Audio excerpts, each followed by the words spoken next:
I think when people say, I want to hire a chef, right? We usually, second question, great. Well, what's the scope of work and responsibilities? And like you said, usually it's a laundry list, right?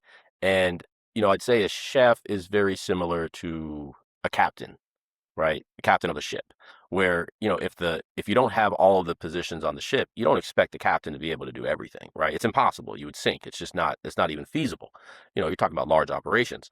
Um, so when someone hires a chef and they hire this one person and they're like, great, now I have the chef and he can do all of this or she can do all of that. And you're like, well, how?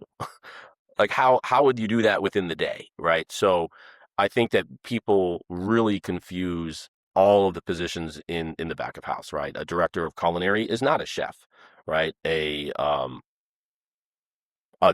a tournat that really is trained on every single station how to do every single dish. In certain cases, no, that's not your chef, right? Because if your chef is on the line 10 hours a day, who's running the restaurant, Who's right? ordering The the back of produce? house, Yeah. right? Who's actually doing that, right? And then you start to see some of these positions when you dissect it, right? In larger, at least in larger resorts, you have directors of purchasing, right? You have your entire human resource department, which does a lot of things people expect the quote unquote like chef to do. So, I think that you really have to look at your operation. Every operation is different, right? If it's high volume, if it's more refined.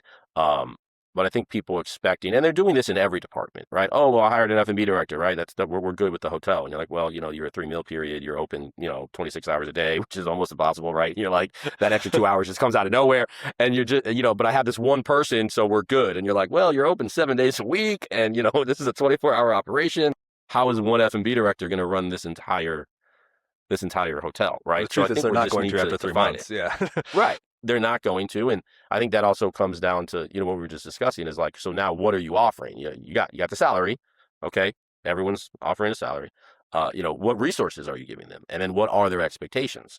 Because if you're expecting, full on corporate responses and productivity for one person, well, yeah, that person's not going to be successful. And then they're going to get upset and then they're going to leave, right? So it's like it becomes this kind of snowball effect. But yeah, they're all very difficult positions, right? I mean, we all know that restaurants and hotels, it's one of the most difficult industries, I think, to be successful in, but it also teaches you the most amount of skills that's transferable to so many different departments. Oh, yeah.